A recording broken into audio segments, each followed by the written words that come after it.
When we walk down the street, we see homeless. But do you ever stop to help? Do you turn a blind eye and pretend they're not there?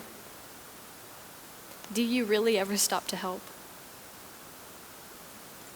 These are real people with real issues, and they have real stories. I'm going to tell you two of them. The first is from a homeless mother, Rebecca Esparza, and these are her words. I was born into poverty. I lived in abject poverty, and after a college education and a degree, I'm one paycheck away from homelessness. I live in shame, guilt, and fear. The shame stems from the fact that I may not ever be good enough to fit into a different class. The guilt stems from the reality that I may not ever be able to fit into a different class, and my children must work twice as hard as me not to succumb to the emotional insanity of poverty. And the fear that at any time I could lose what I've worked for and we will be homeless again. I've been homeless at least 6 times in my life, my children at least twice. This is too much. Her story is one of thousands. The second is from a homeless man at 63, William Miller. He was diagnosed with liver cancer at St. Mary's Hospital in Reno, Nevada, and his friend sent him to Salt Lake City, Utah to find treatment at Latter-day Saints Hospital. He spent his nights living under bridges until he was taken in by a man with the Housing First program. He was given a home, a permanent home, until he could find treatment and rehabilitation, and then he began searching for jobs. These are only 2 stories that represent a fraction of why and how people are homeless.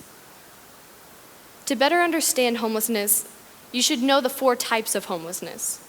There's chronic homelessness, which William was for almost 20 years, which is when someone is homeless for a long period of time. There's transitional homelessness, which is when someone filters in and out of shelters. There's episodic homelessness, which is common among teen parents when someone filters in and out of a homeless shelter every so often. And there's voluntary homelessness, when someone refuses to live in a home because it frees them of the obligations of a homeowner. It is important to understand that not every homeless person is a helpless victim. In fact, a lot of homeless have made wrong and unfortunate decisions that led to their own poverty. But it is imperative that we learn to forgive and forget, because not only do they suffer from the consequences of homelessness, but every person with health insurance does too. I can say that there are homeless with mental disabilities who are not stable, but still, they too deserve to get a job and live a stable life. And having volunteered at homeless shelters myself, I can tell you that there are a lot of people with mental disabilities and a lot of people with behavioral issues that didn't seem like nice, approachable people. But I knew that it was almost my obligation to help them just because I could. Homelessness comes with a price tag. One person living on the streets costs taxpayers $40,000 per year. And the highest users of emergency care cost taxpayers $4,000 per year. So that's already $44,000 for the highest users of emergency care. Many homeless contract disease, viruses, and other diseases and need emergency care but can't afford the bill. 1/3 of all the visits to the emergency room are made by people with chronic homelessness, and each visit costs $4,000. Ultimately, providing safe and permanent housing saves every taxpayer money. These are a lot of facts and statistics, but these are real people, and it's not just in big cities, it's close to home. You can get involved. You can advocate for policies and programs on the local, state, and federal levels. Wichita is one example of what I mean by this. They advocated for their idea and got in contact with city commissioners and city council members and got the idea rolling. They modeled their program after other programs, and they advocated for it, and now they house up to 64 people at one time and have helped 200 people get back on their feet.